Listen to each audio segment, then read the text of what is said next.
Welcome আমার ছোট্ট ছোট্ট সোনামণিরা। তোমরা কেমন আছো? নিশ্চয়ই ভালো আছো।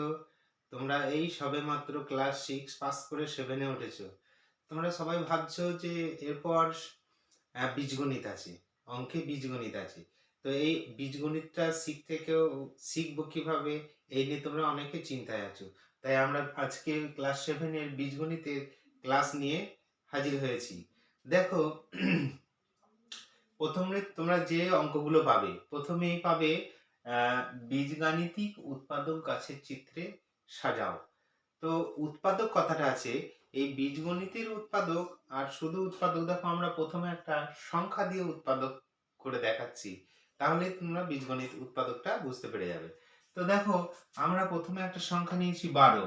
এই 12 সংখ্যাটাকে কি কি সংখ্যা দিয়ে গুণ করলে 12 পাবো?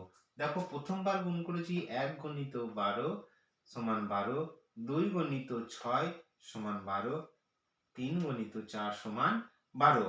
অর্থাৎ 12 এর উৎপাদকগুলো হলো 1, 2, 3, 4, 6, 12 দিয়ে এই 12টাকে যদি আমরা এই গাছের চিত্রে আকারে সাজাই, তাহলে দেখো এই পাশেই আমি করে রেখেছি 12টাকে এইভাবে দাড়ি টেনে টেনে এই উৎপাদকগুলো পর পর লিখে দিয়েছি।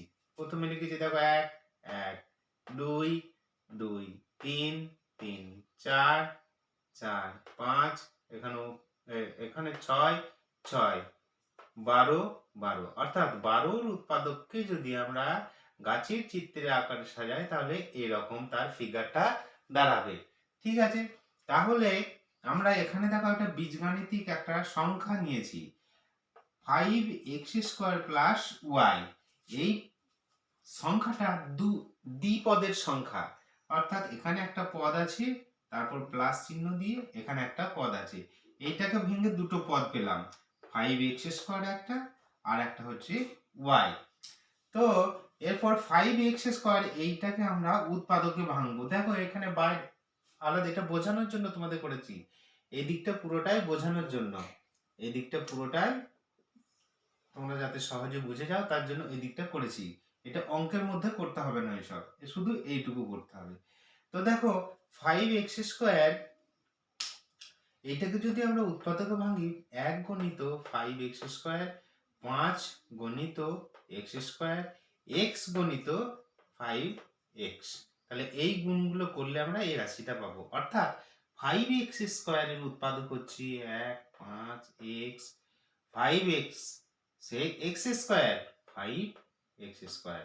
ঠিক আছে, তো এই রাশিটাকে আমরা যদি গাছের চিত্রের আকারে সাজাই, দেখো 1, 1, 5, 5, x, এখানেও থাকবে x, 5x, x² পর পর দেখো এইগুলো হচ্ছে তার এই 5x² এর উৎপাদক। এটাকে গাছের চিত্রে আকারে সাজালাম প্রথম পদটা।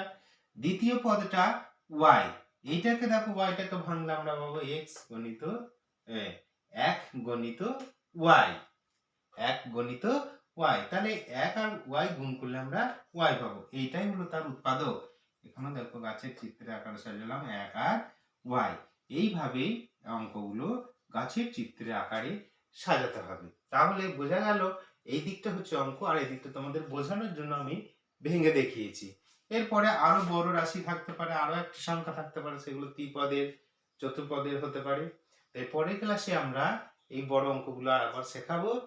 আচ্ছা, তাহলে তোমরা নিশ্চয়ই বুঝতে পেরেছো। আজকে এই পর্যন্ত থাকলো, তোমরা ভালো থেকো।